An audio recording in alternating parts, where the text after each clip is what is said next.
Assalomu alaykum. Assalomu alaykum ko'pchilik. Qanday ahvolinglar? Yaxshi turibsizlar? Bugungi Uyg'ur haftaligiga xush keldinglar. Biz o'tgan haftaki suhbatimizda Xitoyninki Sharq Turkistonda hayit o'tkazishni cheklagan bo'lish ehtimolligini ko'chalardagi shalong kishilarninki ikki sababdan ko'chalarda insonlarning bo'lmasligini ikki nuqtadan tahlil qilgan edik. Biri Xitoylar ko'p sonli Uyg'urlarni lagerlarga yoki turmalarga sulagan bo'lg'ach hayit o'tkazgudek odam qolmagan bo'lish ehtimolligi. Yana biri hukumatninki buyruq tushirish orqali kishilarni hayit o'tkazishdan to'sqanligi. Endi o'tgan hafta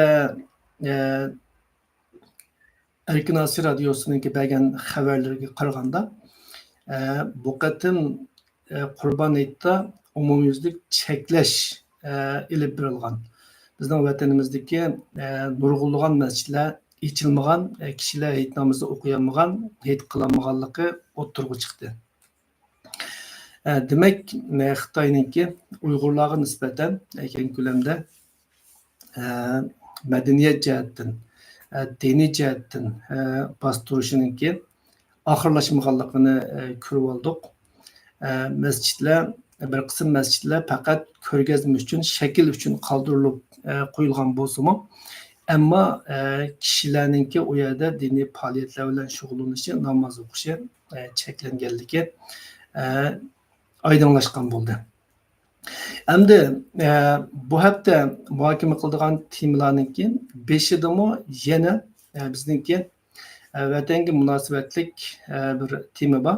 U bo'lsa-mu Germaniyalik 4 turk yoshninki o'tgan oyda bizningki vatanga ziyoratga borganligi va bu ziyoratninki jarayonlarini Erkin Asya radiosununki muxbirlarininki qismliq qilib xabar qilganligi. Ben bu hafta ishlangan xabarlarni tafsiliy ko'rib chiqdim. Tafsiliy ko'rish orqali ularninki vizalish jarayonidagi qiyinchilik yoki qo'rg'osdan G'o'jidan bizning vatanga kirib, u yerdan Urumchi turpanlarga berib, sayohat qilish jarayonidagi to'salg'ularni o'qidim.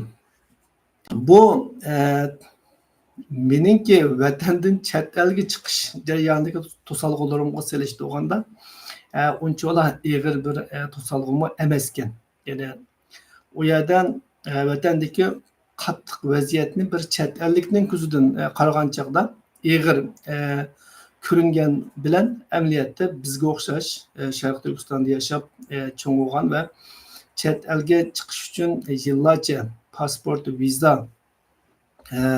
peshida chopgan, nurg'un xatarlarga tavakkul qilgan kishilarga nisbatan aytganda u yerda unchalar ig'ir bir narsani ko'rmadim. Ya'ni Xitoyninki chet elliklarga, sayohatchilarga ko'z bo'yonchilik qilish uchun ma'lum darajada yo'l qo'ydiganligini ko'rg'ali bo'ldi ekan.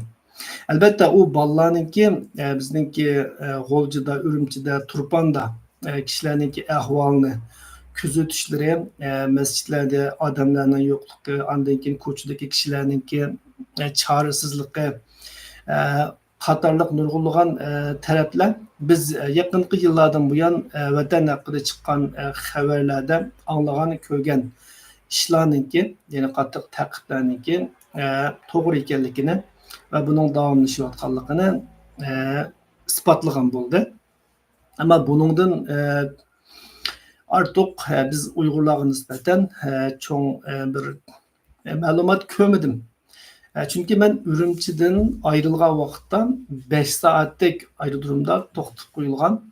Bizning pasportlarimiz, kimliklarimiz hammasi bir-birlab tekshirilib askarlar tarafidan. Ba'zi bolalar shu yerda olib qilingan va ko'pinchalarimiz 5 soatlik, 6 soatlik tekshirishdan keyin aeroplanmi allaqachon uchishni amaldan qoldirgan. Chunki 30 dek odam ekanmiz, u shunchalar odam tashlab ketamaydi ekan ularni. Shuning bilan Aeroplanmı kechikken bo'lgan. Biz yetib boradigan manzilgami 5 soat kechikib borg'achqa boshqa aeroplanlarmi ketib qolib, butun sayohat plani o'zgargan. Buni mana chet eldagi har bir Uyg'ur boshdan kechirgan, buni hammamiz bilamiz.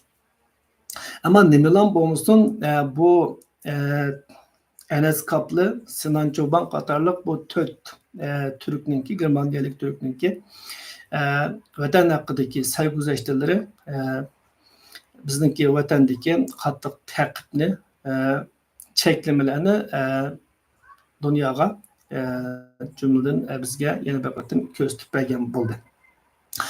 Endi bizningki vatanga yaqinqi yillardan buyon bo'libmi shu bir qancha oy ichida Xitoylar tashviqot va sayohat tipidagi faoliyatlarni ajoyib ko'p tashkillayotdi. Nurg'unlagan davlatlarningki Beyjingdagi bosh elchilari Xitoyning o'rinlashtirishi bilan bu rayonga ziyoratga kelyotdi. Xitoylar chet ellardan olimlarni opirib, ya'ni olim atalgan kishilarni yoki muxbir atalgan kishilarni opirib, u yerlarni ziyorat qildirib, tashviqot qiladigan, yolg'on tashviqot qiladigan faoliyatlarni ajoyib ko'p o'rinlashtiryotdi.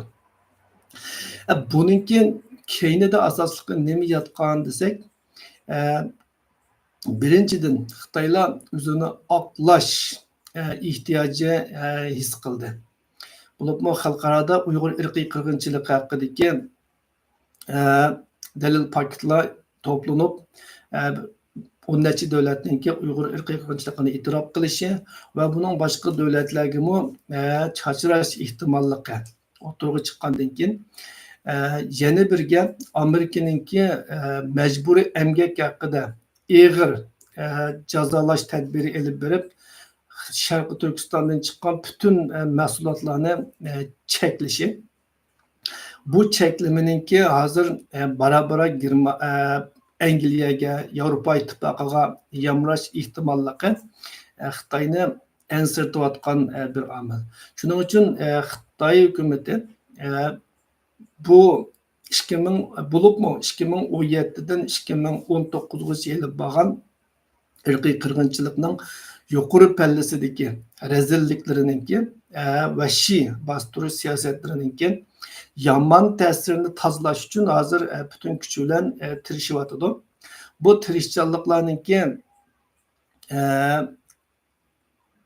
amaliy ifodalarini biz Xitoyninki yaqinqi oylarda ko'plab chet eldan sayohatchi yoki tashkilotchi, siyosiyon har xil Xitoyga setilgan, hatto Xitoyga nisbatan ma'lum darajada yomon ko'zda qaraydigan, Xitoy bek ishonmaydigan kishilarni rayonga taklif qilib, amaliy ahvolni ko'rsatish orqali yanama ig'irlagan ahvolga qilishdanki, yanama ig'irlagan obrazli buzilish, yanama ig'irlagan holda iqtisodiy jazoga uchrashninki oldini olishga tirishyotdi.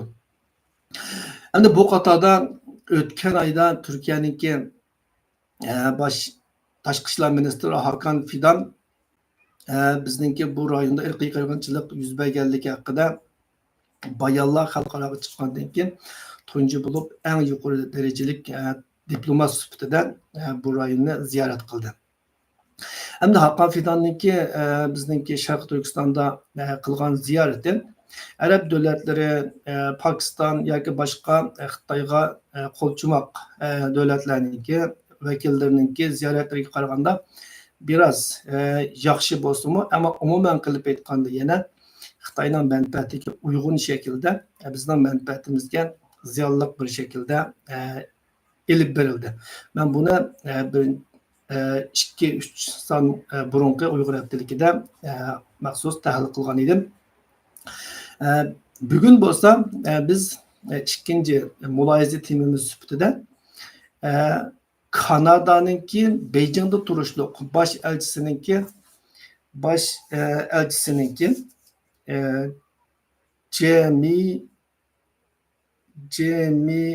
Jennifer Wang Yo'q, Jennifer May. Jennifer May'ninki 19-slardan 22-slargacha 3 kun bizningki Sharq Turkistonda ziyorat qilganligini mulohaza qilamiz. Kanadaning Beyjingdagi bosh elchisi Jennifer May o'sha oyninki 19-kunidan 22-kunigacha Urumchida ziyoratda bo'ldi. Endi bu Jennifer May'ninki ziyarati bizning vatanda irqiy qirg'inchilik ilib berilganligi haqida xabarlar chiqqandan keyingi g'arb davlatlarininki bo'libmi Uyg'ur irqiy qirg'inchiligini e'tirof qilgan davlatninki Beyjingdagi bosh elchisining tunji qatim Urumchini, Sharq Turkistonni ziyorat qilishi hisoblanadi. Xatolashmasam, bundan keyin Uyg'ur irqiy qirg'inchiligini e'tirof qilgan Xitoyga Xitoy tashviq qilgan peti qaramaydigan, farqli qaraydigan bir davlatninki bosh elchisiniki bizningki rayonimizni ziyorat qilishi. Endi Kanada bosh ministri Urumchini ziyorat qilgandan keyin Kanada tashqi ishlar ministrligininki Kanada tashqi ishlar ministrligi yer shari ishlari ministrligi deb ataladi. Kanada yer shari ishlari ministrligininki e'lon qilgan bayonotida bosh elchininki Urumchida mashin bilan ko'rishganligi va bu ko'rishda Uyg'urlarninki kishilik huquq dafsandichiligi va Uyg'urlarga qaratgan bostirish siyosatlaridan andish qildiganligini, eng muhimi hamda Xitoyninki jiniga tegidigini BDTninki e'lon qilgan doklatining ro'yiga asosan mustaqil tekshirish o'mikininki bu rayonga avatilishini Xitoyning qabul qilishini talab qilgan. Bu hozirgacha hech bir Sharq Turkistonni ziyorat qilgan tashqi davlatninki diplomatlari yoki bosh elchilari yoki qaysi darajada bo'lsin vakillarininki o'ttirg'a qo'ygan bir ahvol emas, bu talab emas. Buni hamda Kanada bosh elchisininki Mashunrininki yuziga o'ttirg'a qo'yishi xabarlarga qaraganda Xitoy tarafni beram qilgan, qattiq g'azablantirgan va shu tufaylidan ziyoratninki davomi amaldan qoldirilgan. Kanada tarafmi bu ahvolni o'ttirib qo'ygan.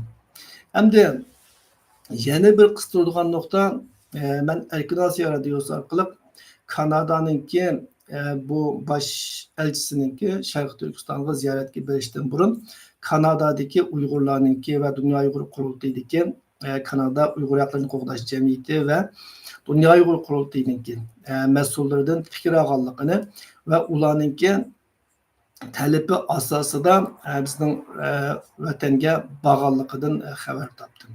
Menimcha bu tunji qatim bir diplomatninki yoki bir vakilninki Sharq Turkistonga Xitoyninki taklifi bilan berishdan burun Uyg'ur tashkilotlaridan Uyg'urlardan fikr elish hisoblanadi. Biz Turkiyaninki tashqi ishlar ministrininki Xitoyga berishdan burun Turkiyadagi Uyg'urlarninki fikrini elishini, Uyg'ur tashkilotlarining talabini elishini naqadar umid qilgan bo'lsak, hatto Haqqan Fidan Xitoyga berishdan bir oy burun uning bilan ko'rishish uchun biz nima talab qilgan bo'lsakmi, ammo rad qilgan edi. Turkiya hukumati hozirgacha bu jihatda Uyg'urlar bilan moslashmadi. Albatta, Pokiston, O'rta Sharqdagi arab davlatlarininki bu jihatdan Uyg'urlar bilan texmo qarisi yo'q.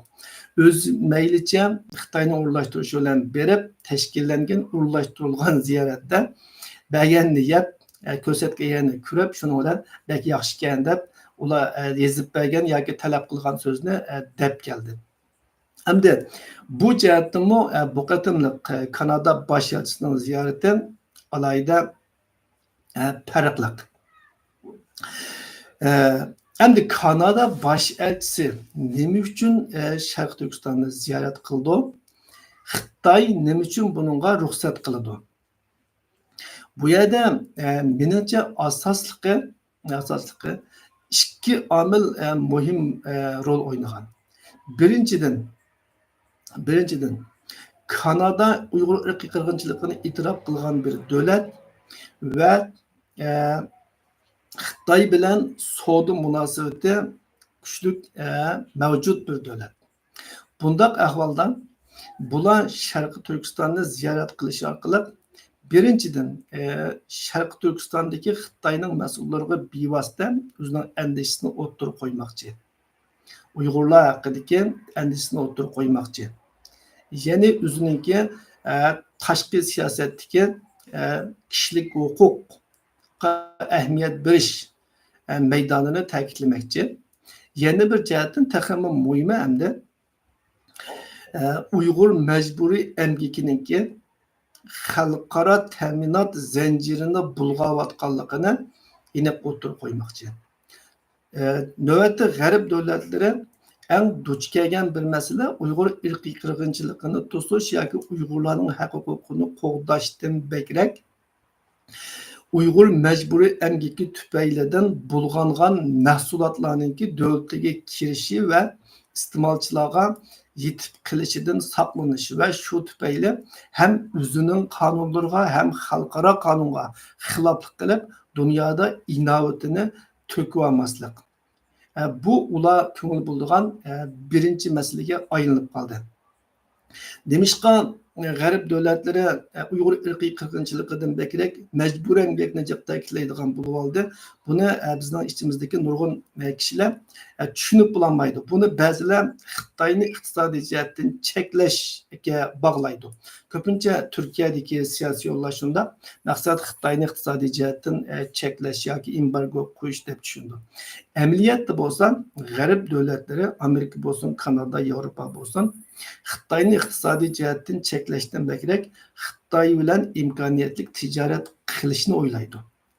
Chunki Xitoy ularning eng chong savdo sheriki. Nurg'un mallar Xitoyda ishlab chiqariladi. Ammo Uyg'ur majburiy emgakininki ishlatilishi, ya'ni Uyg'urlarning majburiy haqsiz bekorchi emgak kuchi qilib ishlatilishi bu yerda ikki masala paydo qiladi. G'arb davlatlariga nisbatan birinchidan axloq masalasi. Axloq masalasi. İnsanlarni qul qilib ishlab chiqargan mahsulotni sotib olish bu axloqiy jihatdan xato bo'lib, g'arbning qimmat qarashlariga va innovatiga daxl yetkazadi.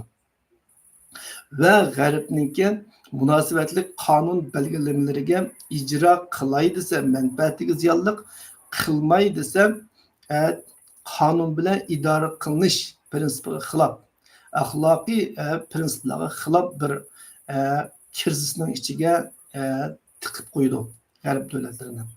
Shuning uchun buningga ular alohida ahamiyat berdi. Hamda ikkinchidan majburiy emgak bilan ishlab chiqarilgan mahsulotlar tengsiz raqobatni keltirib chiqardi. O'ylab bakinglar, g'arbning zavodlari yuqori maoshli ishchi xizmatchilarni ishlarida mahsulot ishlab chiqarsa, onun tənərqi qimmat oldu. Xitoy Uyg'urlarni majburiy ishlab chiqargan mahsulotninki bahası arzon bo'ldi.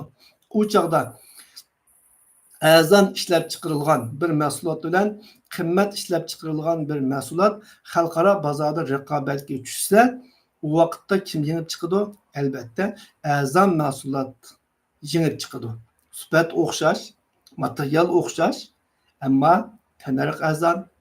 Shuning uchun tengsiz raqobatga qarshi turish g'arb davlatlarininki navbatda Xitoydagi majburiy emgakni bo'libmi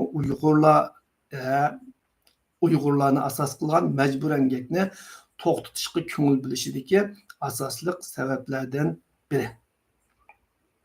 Shuning uchun g'arb davlatlari oldin qatim men muhokama qilgan G7 boshliqlar yig'indimi bu Xitoy bilan bo'lgan iqtisodiy munosabatni qanday bir taraf qilish, Xitoyninki majburiy emgak bilan kishilarni zavodlarda ishlatib arzon mal ishlab chiqarishi, yana biri davlatninki shirkatlarga to'liqlam berish orqali ularni yulab turg'izishi, natijada kapitalistik sisteminiki bozor raqobati shaklida normal ishlashiga daxl qilishidan iborat bu masalani qanday bir taraf qilishni asosli muhokama qilgan.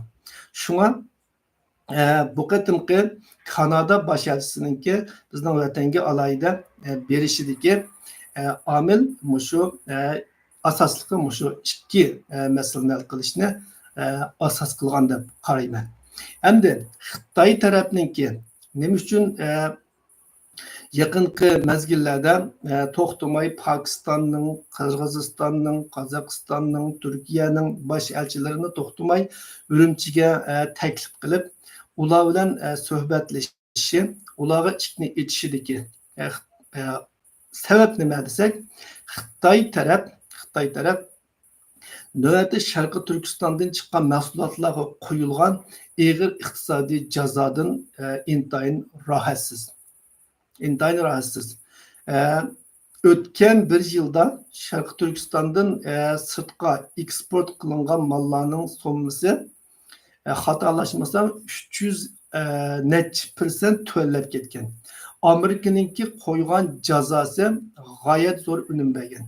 Xitoy hatto buning ta'siridan qutulish uchun hatto BDT'ninki dokulatchilarini setib elib berib, bu Amerikaning jazosi amaliyotda Xitoy davlatiga emas, balki bu yerdagi yerlik xalqqa og'ir ziyonlarni keltiribdi deb ig'zidan chiqarg'uzdi va shu orqali Xitoyninki Amerikaninki Sharq Turkistondagi majburiy emgakka munosabatlik qo'ygan tadbirlarini Xitoyni yashar raqobatida cheklash uchun yoki geopolitik yoki ustunlik tanlash kurashidagi bir vosita deb tushuntirishga tirishdi. Demak, Xitoy bu xil jazolarninki amaldan qilishini qo'lga keltirmoqchi yoki buningki kuchayishining oldini olmoqchi. Chunki Amerika Xitoydagi Sharq Turkistondagi majburiy emgakka munosabatlik mahsulotlarga keskin qattiq tadbir qo'llangan bo'lsa-mu, ammo Angliya bu jihatda izchil bosh tortib keldi. Sal turib biz bugungi suhbatimizning oxirida Dunyo Uyg'ur qurultayiniki bu vaqtdagi sudda g'alaba qilganligi ustida to'xtalamiz. Endi Yevropa ittifoqi gerçi majburiy emgak haqida keskin tadbir olmagan bo'lsa-mu hozirgacha, ammo yaqinqi mezgillarda bir qism qarorlarni chiqardi va texmu keskin tadbirlarni elish ustidagi lobbichilik faoliyatlari davom qilyotdi.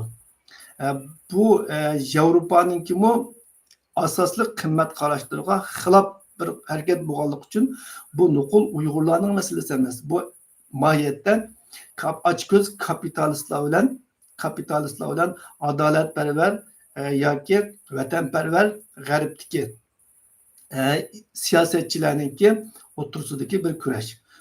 Shuning uchun Yevropa ittifoqimi garchi ittifoqninki tarkibidagi davlatlar birdek qarorga kelib, keskin bir qaror olinmagandimi, davlatlar o'z oldiga bu xil tadbirlarni elishi mumkin.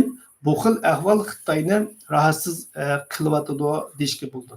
Endi buningki biz gerçi ehtimollik tuvan bo'lsa-mu, lekin Turkiyaga o'xshash, O'rta Sharqqa o'xshash boshqa 3-chi dunyoga yamrash ehtimolligimi o'xshashlam Xitoyni andishiga silayotgan bir omil. Shunga Xitoy iqtisodiy jihatdan zarbaga uchragandan keyin bu masalaga bo'lgan sezgirligini texmo oshirdi. Albatta Xitoy 2017dan boshlab Uyg'urlarga irqiy qirg'inchilik bo'lganligi haqidagi xabarlarning ta'sirida obrazini zo'r darajada yo'qotdi. Undan keyin Hong Kongdagi namoyishlar bunga zo'r ta'sir ko'rsatdi. Hong Kongdagi bostirish harakatlari dunyoda Xitoyninki tamoman obrazini yer bilan yakson qildi. Ammo mustabid bir davlat obrazga manfaatchilik ahamiyat bermaydi. Shuning uchun siyosatda kendini çekinmegen bo'lsa-mu, ammo bu qatim masala iqtisodga taqashgan vaqtda Xitoy buning ta'sirini yo'qotishga zo'r kuch bilan kuchayotdi. Bu xil Xitoyninki alayda ahamiyat berishi Turkiyaga o'xshash, O'rta Sharqdagi davlatlarga o'xshash, O'rta Osiyo davlatlarga o'xshash, Pokistonga o'xshash Xitoydan keladigan manfaatga cho'mchiyib qarab turayotgan, qachon bir kelagi deb kutayotganlarga nisbatan bir fursat bo'lib ko'rilyotidi hozir. Shunga Kanada bosh elchisiniki Sharq Turkistonni ziyorat qilishi shundoq bir rayon va xalqaro atmosferada barliqqa kelgan. Buningki oxir ko'rinishini va Xitoyninki buningga yo'l qo'yishidagi sabablarini va Kanadadagi bir davlatninki bosh elchisiniki bu yana ziyorat qilishiniki sabablari yuqorida men deb o'tgandek. Albatta Xitoyninki bu xil siyosatlari davomlashadi deb qarayman, ammo Kanada bosh elchisiniki Xitoyga qattiq talab qo'yishi, hech ular kutmagan bir talabni qo'yishi, albatta bundan keyin Kanada, Amerika, Yevropa davlatlarininki, ya'ni Uyg'ur irqiy qirg'inchiligini e'tirof qilgan g'arb davlatlarining bosh elchilariga nisbatan cheklimini kuchaytirishi bundan keyin bo'ldi bularni taklif qilmayli deyishi mumkin. Ammo davomli Pokistonning, O'zbekistonning, Qirg'izistonning bosh elchilarini taklif qilishi bilan bu dunyoni ishondirmaydiganligini Beijing biladi. Shuning uchun Kanadaning bosh elchisiga ruxsat qilgan gap. Shunga bu vaqtda Beijing bilan g'arb davlatlari o'rtasidagi muzokaralar menimcha davom qiladi, chunki majburiy emgak masalasini buni hal qilish kerak g'arb davlatlari. Uyg'ur irqiy qirg'inchilik qarta jazolash elib boramidi? Bu jihatda bo'shanlik qildi. Bu xalqaro qonunga xilof, g'arbning inovatini ig'ir darajada to'kdi. Ammo jazosiz qolgan birdan-bir irqiy qirg'inchilik Uyg'ur irqiy qirg'inchiligi emas, yaqinqi yillarda qaraydigan bo'lsak, Rohingyadagi irqiy qirg'inchilik bo'lsin, yoki Suriyadagi, Iroqdagi, hozirgi Falastindagi urush jinoyatlari bo'lsin, bu xalqaro qonun bo'yicha jazolangani yo'q. Nurg'un jinoyatlar, xalqaro jinoyatlar jazosiz qilyotidi. Shunga buningda mas'uliyatdan qocha olasizmi? Ammo bu majburiy emgak masalasida mayli Amerika, mayli Yevropa, hech bir g'arb davlati agar o'zini demokratik qonun davlati deydi ekan, bu mas'uliyatdan qocha olmaydi. Bu Uyg'urlarning masalasi emas, bu davlatlarningki o'zininki bevosita masalasi. Albatta biz Uyg'urlarmi xalqimizningki Xitoyga qul emgakchi bo'lib ishlashiga qarshi qo'limizdan kelishicha kurash qilamiz. Ammo g'arb davlatlari Xitoy bilan bo'lgan savdoni davomlashtiraman desa, bu masalani hal qilish kerak. Shunga Xitoy bilan g'arb davlatlari o'rtasidagi bu xil dialog, bu xil surkilish davom qiladi deb qarayman. Endi yana bir tema, yana bizniki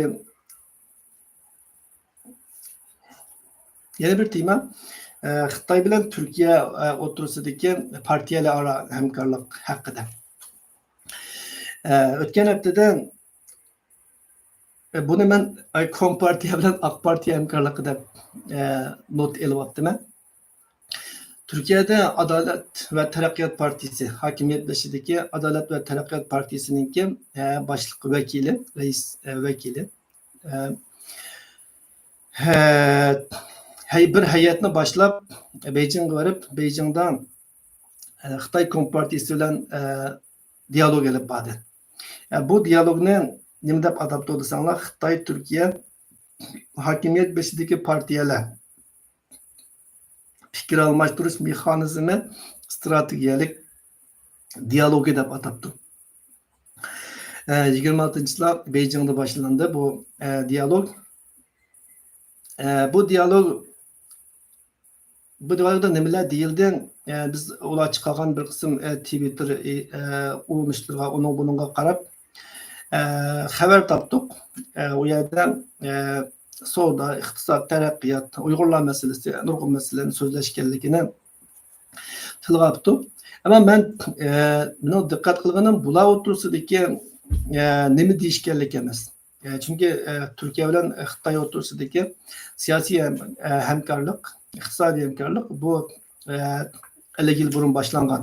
Shunga buningki hayran qolguvchilik yo'q, ammo partiyalararo o'rtadagi hamkorlikniki taraqqiy qilishi bizni diqqatimizni tortgan bir nuqta bo'lishi kerak. Burun bu xil dialoglar yoki Xitoy bilan Turkiyadagi eng yaqin partiya Turkiyadagi Vatan partiyasi edi. Vatan partiyasi kommunist ideologiyadagi partiya bo'lib, asosan Xitoyningki, undan qolsa Rossiyaningki Turkiyadagi go'mashtisi deyishga bo'ladigan Turkiyada qato qilinmaydigan, ammo davlat organlarida kuchi ta'siri bor. Türkiye medyasida ta'siri bor, tashqi jihatdan Turkiyaningki siyosatiga ta'sir ko'rsatmoqchi bo'lgan, bo'libmi mustabid kommunist sotsialist davlatlarningki xizmatini qildigan. Navbati kelganda hokimiyat beshidagi partiyalar bilan shu Xitoy yoki Rossiya o'rtasida korruptiv rol o'ynaydigan, ishga yaramaganda davlat tashlab qo'ydigan shunday bir partiya edi. Endi bu qatim bu xil hamkorlikniki biz Turkiyadagi hokimiyat beshidagi eng chong partiya va islomchi partiya Adalet ve Taraqqiyot partiyasi bilan Xitoy Kompartiyasi orasida bevosita bo'lganligini ko'rdik. Albatta bu Türkiye Xitoy o'rtasidagi ikki davlat hamkorligini emas, balki Ak Partiya bilan Kompartiya o'rtasidagi hamkorlikning cho'nqurlashganligini ko'rsatdi. Bu menimcha bizga nisbatan yaxshi taraqqiyot emas. Chunki Kompartiya Xitoyda hokimiyat beshidagi partiya bo'lib qolmasdan, balki mustabid va diktator bir partiya. Uni Xitoy xalqi saylamagan, uningki qonuniy tarafdan aytganda hamkorlashgudek yoki uningdan o'rgangudek bir narsa yo'q. Adalet ve Taraqqiyot partiyasi Türkiye'de xalq tarafidan saylangan islomchi ammo demokratik bir partiya. Shuning uchun bularningki Xitoy bilan fikr almashtirish, Xitoy bilan o'zaro o'rganish shaklida bundaq strategiyalik nomda strategiyalik dialoglarni elib berishi amaliyotda Xitoyningki xalqarodagi obrazni yaxshilash, Xitoyga bo'lgan dunyoninki qarashini o'zgartirishdan iborat Xitoyga foydali vaziyatni yaratadi. Agar Ak partiya Xitoydan bir narsa o'rgansa, u demokratiyaga qarshi turishni, o'qituvchilarni bostirishni, iqtisodni davlat ilkida qanday taraqqiy qildirishni, xalqni qanday bulashni, xalqni qanday jazolashni o'rgansa bo'ladi. Xitoyningki iqtisodiy taraqqiyoti, chet elning kapitali, Xitoyning arzon emgak kuchi va mustabid tuzumiga tayangan. Shunga Ak partiyaningki berib dunyoda boshqa partiya topilmagandek Xitoy Kompartiyasi bilan strategiyalik fikr almashtirish mexanizmi o'rnatishi menimcha Türkiye demokratiyasi nuqtasidan yoki Türkiye'deki İslamçıların nuqtasidan bir chekinish. Albatta Xitoy bilan munosabat qilganda turklarningki eng ko'p o'ylaydigani pul, yanıla pul, undan boshqa bir narsani o'ylab ketmaydi. Lekin pul uchun hamma narsadan voz kechish Turkiyaningki yiroqni aytganda manfaatiga ziyonliq deb qarayman. Albatta yaqinqi nuqtani aytganda Turkiyaningki iqtisodiy jihatdan tirkishligiga nisbatan bir tasalli bo'lishi mumkin. Qisqasi Turkiyada davlat o'rtasidagi munosabatning taraqqiy qilib, partiyalar o'rtasidagi munosabatga taraqqiy qilishi menimcha bizningki manfaatimizga ziyonliq.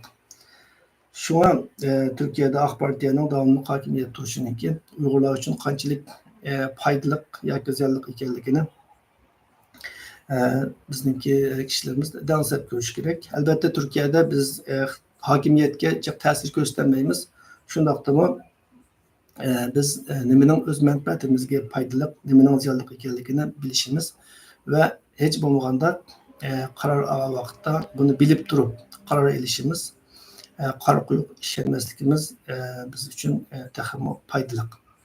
Chunki meniki so'zlab o'tirishimning maqsadi shu bizningki siyosiy ilmimizni, qarashimizni yuqori ko'tarish uchun. Endi oxirida so'zlaydigan bir nuqta, bugun sizlar bilan deyishadigan bir nuqta. Dünya Uyg'ur qurultayiningki Angliyadagi norozilik sotida qutib chiqqanligi. Bu hikoyani men biraz keyinga tortib turib so'zlay.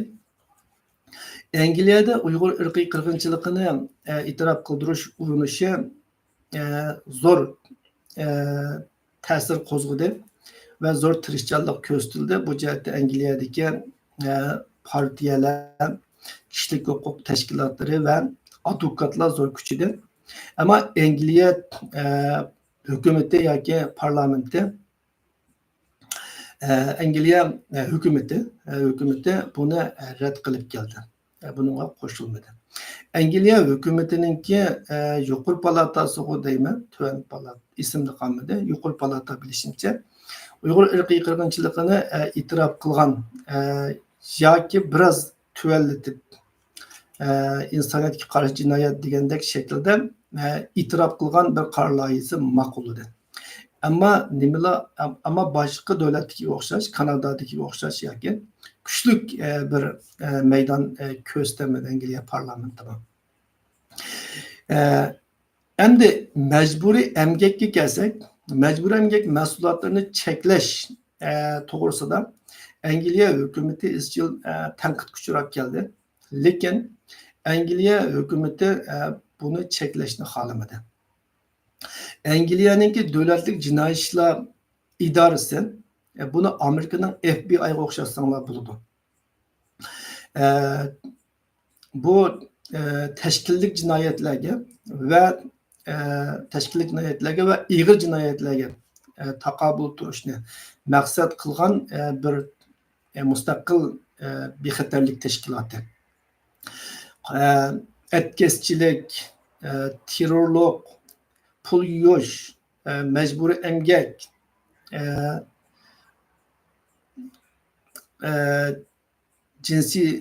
majburiy jinsiy qul qilish deganga o'xshash mushundaq tashkillik va ig'ir jinoyatlarni bartaraf qiladigan bu organ hozirgacha Xitoyningki Uyg'urlarni majburiy ishlatib ishlab chiqargan mahsulotlarini Angliyaga import qilgan, Angliya bozorida sotgan shirkatlar va kishilar haqida delov ochib tekshirishni rad qilib keldi. Buning uchun Dunyo Uyg'ur qurultayi va Angliyadagi kishilik huquq tashkilotlari, qonun advokatlar tashkilotlari o'tgan yili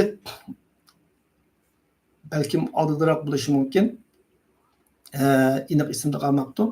Bularning ustidan Angliyaningki sotiga arz qilgan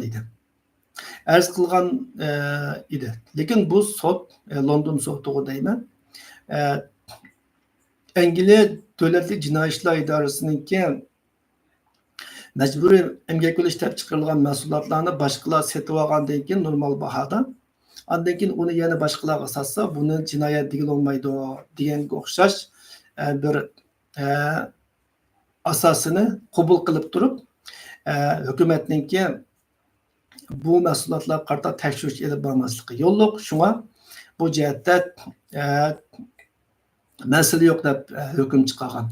Bu hukmga qarta Dunyo Uyg'ur qurultayi va boshqa tashkilotlar norozilik arz sungan ekan. Bu arz mushu oyning 27-kuni Angliya norozilik sudida qarab chiqilib, davlatlik jinoiy ishlar idorasininki majburiy emgakka munosabatli mahsulotlarni tekshirmasligi qonunsizlik deb hukm qilindi. Ya'ni bu sudda Dunyo Uyg'ur qurultayi va Angliyadagi kishilik huquq tashkilotlari, advokatlar tashkilotlari g'alaba qilgan bo'ldi. Hukumat uttirgan bo'ldi. Endi Angliya davlatlik jinoiy ishlar idorasi norozilik sudininki hukmiga asosan bu mahsulotlar qarta tekshirish elib berishga buyurdi. Dünya Uyghur Kurultayı bu haqda bayonot e'lon qilib, men Reis To'lqin Isoning so'zini angladim. Buni tarixiy bir cho'ng g'alaba deb tunishtiribdi. Ondan keyin Dünya Uyghur Kurultayı'nınki Londondagi ishxonasidagi mas'uli Rahima Mahmud xonimmi bu haqda bir tarixiy g'alaba ekanligini, cho'ng bir natija ekanligini o'ttirib qo'yibdi. Men Dünya Uyghur Kurultayı raisi yoki Rahima Mahmud xonim degandek buni ajoyib tarixiy bir g'alaba deb qarashni muvofiq ko'rmadim. Albatta bir sudda hukumat ustidan arz qilib, uningki xatoligini e'tirof qilg'izish bir natija, bir g'alaba. Ama bunu Uyg'urlar uchun tarixiy bir g'alaba deyish menimcha texi baldurlik qiladi. Menimcha navbat biz o'tgan 5-10 yilni asos qilsak, Uyg'urlarninki uchrayotgan zulmlarni to'sish yoki Uyg'urlarning qarshilik harakatlarininki ma'lum bir pallaga yetish jihatda biz bir tarixiy degudek bir natijaga erishmadik deb qarayman. Agar bir tarixiy natija deyilsa, Dünya Uyghur Kurultayı'na nisbatan bence London'da açılan Uyghur sotuninki hükümü bir tarixiy ahamiyatga ega natija. Gerçi biz irqiy qirg'inchilik uchirgan, biz o'ldirilgan, qirilgan bo'lsakmi, buningki hamda bir sot orqali dalillanishi qonuniy jihatdan, tarixiy jihatdan bir ahamiyatga ega. Hamda Londondagi sotning natijasi menimcha bu tarixiy emas, bir natija. Hamda buningki qanchalik rol o'ynaydiganligini, Angliya Jinoiy ishlar idorasininki sotning hukmiga qanchalik amal qilib, qanchalik darajada dilo ochadiganligini, Angliya hukumatininki bu jihatda qanchalik qizg'inligini biz keyin ko'ramiz. Chunki hukumat bilan bo'lgan da'voda sen utishing mumkin, ammo hukumat yana o'zininki qizg'inligi bo'lmasa, irodasi bo'lmasa, bu hukmni kuchli ijro qilishi notayin. Çünkü narazılık soti konkret loyiha plan bilan ta'minlamaydi. Mandaq qil demaydi. Aksicha bu ishing xato, sen qilishing kerak deydi, ammo uni qanchalik qilish, qanday qilish yana hukumatninki irodasiga, hukumatninki qizg'inligiga bog'liq. Shuning uchun bu sotning hukminiki qanchalik amallashidiganligini, qanchalik ijro qilinadiganligini biz kuzatishimizga to'g'ri keladi. Albatta men bu xil natijaning tarixiy bo'lishini umid qilaman. Buningki ijro qilinishini Angliya bazarininki tamamen Uyg'ur majburiy emgaki bilan munosabatli mahsulotlardan tozalanishini, Uyg'urlarninki qo'l qilinib ishlab chiqarilgan mahsulotni Angliya xalqining sotib olmasligini umid qilaman, balki talab qilaman. Çünkü hech kim Xitoyning jinoyatiga sherik bo'lib, mening xalqimning ezilishiga yo'l qo'ymaslik kerak. Ammo Angliya hukumatiningki bu masalaga qarata qanchalik qizg'inligini biz yillardan buyon ko'rib kelyapmiz. Shunga Angliya jinoiy ishlar idorasi bu xil mahsulotlar qarata qanchalik dil turg'izadi, buni qanday ijro qiladi, buni davomli kuzatamiz. Bu hukmninki xayrli bo'lishini umid qilaman. Bu yerda qistirib o'tadigan bir nuqta, bu xildagi adliyalik davoni bizmi Turkiyada ochgan edik. Turkiyada biz lager qurbonlari munbiridagi 20 necha kishi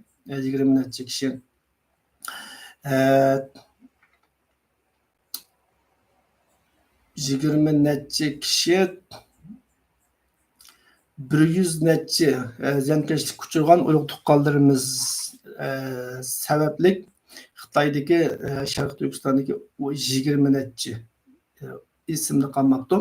Xitoy amaldori to'g'risida Turkiyaninki sotiga arz qilgan edi. Turkiya taftish organiga berib, taftish mahkamasiga biz bununla bir guvohlik bergan edik. Ammo Anqaraga yo'llangandan keyin İstanbuldan bu dilo Ankara bunu icra qilmadi. Hozirgacha bizningki da'voyimiz Türkiye'ninki Oliy taftish mahkamasida, ya'ni konkret adliya tartibini bilmayman, balki Danishtaydimi yoki baş savcılık Ankara'daki baş taftish mahkamasidami bilmedim. İş qilib Ankara'da saqlayotqili bir yil bo'ldi. Yani demakchi o'g'lim nima deganda, davlatlarninki qonuniga asosan biz arz qila olamiz, da'vo ocha olamiz advokatlar orqali. Buni qabul qilmayman demaydi tuvan sud. Qabul qiladi, hatto hukm qilishi mumkin. Angliyada qilgan o'xshash. Turkiyada qilmadi hozir, ammo qilishi mumkin agar Turkiyada adliya mustaqillik amalga oshsa. Lekin davlat buni qanchalik ijro qilishi davlatning qizg'inligiga munosabatli. Davlatninki qonun bilan ijro qilish darajasiga munosabatli. Amerikada Uyg'urlarga oid majburiy emgak qonunlarninki yaxshi ijro qilinishiga sabab birinchidan Amerikaning adliya sistemasiningki mustaqil ishlaydiganligi, yaxshi ishlaydiganligi bo'lsa, ikkinchidan Amerika hukumatiningki parlamentininki bu jihatda irodasining borligi, kuchlikligi. Chunki Xitoy bilan bo'lgan raqobat, Xitoy bilan bo'lgan ziddiyat Amerika hukumati va Amerika majlisida bir qizg'in kuchli kayfiyat shakllantirayotgan bo'lg'achqa bu bizningki Uyg'ur majburiy emgak qonunlariniki keskin ijro qilinishiga yaxshi muhit hozirlagan. Ammo Angliyada, Yevropada, jumladan Turkiyada bu xil kayfiyat yetarli emas. Shuning uchun hukumatninki